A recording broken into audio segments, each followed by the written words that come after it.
Hello friends, आज आपण घेऊन आलो आहे चिकन खवय्यांसाठी भन्नाट अशी रेसिपी. चला तर आपण रेसिपीला सुरुवात करूयात. पॅनमध्ये मी 2 चमचे तेल घालून घेतलं आहे. पॅन आपला छान गरम झालेला आहे. आता आपण यामध्ये घालणार अर्धा चमचा आल्याचे तुकडे बारीक चिरलेले, 7 ते 8 लसणाच्या पाकळ्या मी बारीक चिरून घेतल्या. ते आपल्याला त्याचा कच्चेपणा निघेपर्यंत तेलात परतून घ्यायचं आहे. गॅसची फ्लेम इथे मी मीडियम ठेवलेली आहे. आलं लसूण आपलं छान स्मेल यायला लागलेला आहे. तर यात घालतोय 2 चमचा बारीक चिरलेला कांदा. आता इथे मी प्रत्येकी 2 चमचा हे प्रमाण घेतलेलं आहे. कांदे आपल्याला हलका ब्राऊन रंग येईपर्यंत तेलात परतून घ्यायचे आहे. आता यामध्ये मी इथे घालते अर्धी वाटी चिकन. त्याचे मी बारीक तुकडे करून घेतलेले आहेत. बोनलेस चिकन किंवा कुठले घेतले तरी चालेल. मी बोनलेस घेतलेला आहे. त्याचे बारीक तुकडे करून घेतले. हे आता मी 2 मिनटं तेलात परतून घेते. आता यामध्ये घालते मी 2 चमचे बारीक चिरलेलं गाजर बारीक तुकडे करून घेतले. 2 चमचे पत्ताकोबी, तीही मी बारीक कापून घेतलेली आहे. 2 चमचे शिमला मिरची, तिथे अगदी बारीक तुकडे करून घेतले. हेही आपल्याला तेलामध्ये 3 ते 4 मिनटं परतून घ्यायचं आहे मंद गॅस करून.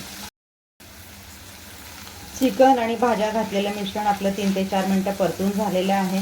आता मी ज्या वाटीच्या मापाने अर्धी वाटी चिकन घेतलेलं त्याच वाटीच्या मापाने मी 3 वाटी पाणी याच्यामध्ये घालून घेणार आहे.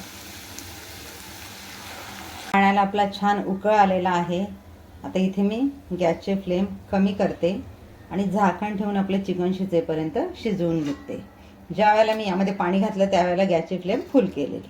आपलं सूप रेडी होतं आहे तोपर्यंत आपण पुढची तयारी करून घेऊया. एका वाटीमध्ये मी 1 चमचा कॉर्नफ्लॉवर घेतलेला आहे. त्यामध्ये अर्धी वाटी पाणी घालून मी त्याची स्लरी तयार करून घेणार आहे. तिचा वापर आपल्याला आपल्या रेसिपीमध्ये करायचा आहे. या पद्धतीने मी त्याची स्लरी तयार करून घेतलेली आहे. 6 ते 7 मिनटं होत आलेले आहे. आता आपण बघूया आपलं चिकन शिजलं आहे का ते. चिकन शिजायला वेळ थोडा 1-2 मिनटं कमी जास्त होऊ शकतो. शिजलेलं आहे. इझिली ते हाताने तुटत आहे. आता याच्यामध्ये आपण घालणार आहोत सॉसेस. 2 चमचे टोमॅटो सॉस,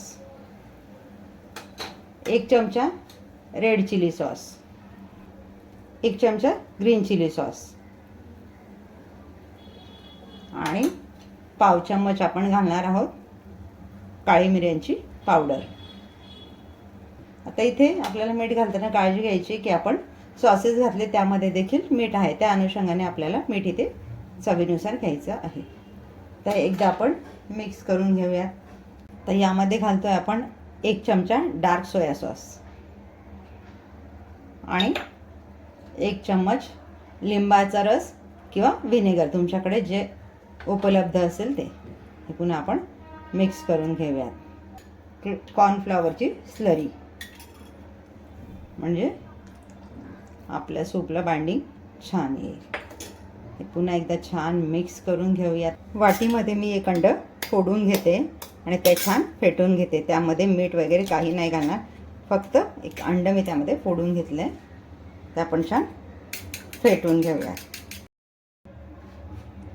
कॉर्नफ्लॉवरची स्लरी घातल्यानंतर आपल्या सूपला एक उकळ आलेला आहे.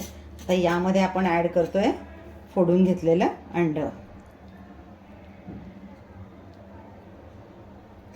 आणि आपल्याला ते मिक्स करून घ्यायचं या पद्धतीने. सूप बनवताना मी रेड चिली सॉस आणि ग्रीन चिली सॉस 1-1 चमचा वापरला आहे. तुम्हाला थोडं स्पायसी हवं असेल तर तुम्ही त्याचं प्रमाण वाढवू शकता. 1.5 चमचे करून घेऊ शकता. याला एक छान उकळ येऊ देऊया 1 ते 1.5 मिनटं आणि मग गॅस घालवून देऊयात. रेडी झालेलं आहे आपलं restaurant style hot chicken soup. आता मी हे बाउलमध्ये सर्व करायला घेते. तोपर्यंत तुम्ही एक काम करून घ्या. आसनाज किचनला लाईक, शेअर, सबस्क्राईब करायला विसरू नका. बेल आयकॉन दाबायला विसरू नका, म्हणजे तुम्हाला अशा छान छान रेसिपीच्या नोटिफिकेशन येत राहतील. तयार झालं आहे आपलं restaurant style hot chicken soup. आता गार्निशिंगचा पार्ट हा तुमच्या चॉईसने. तर मी यामध्ये थोड्या चिली फ्लेक्स घालते, थोड्या ग्रीन चिलीज रिंग कटिंग करून, थोडी कांद्याची पात डेकोरेशनसाठी आणि काळी मिरीची पावडर.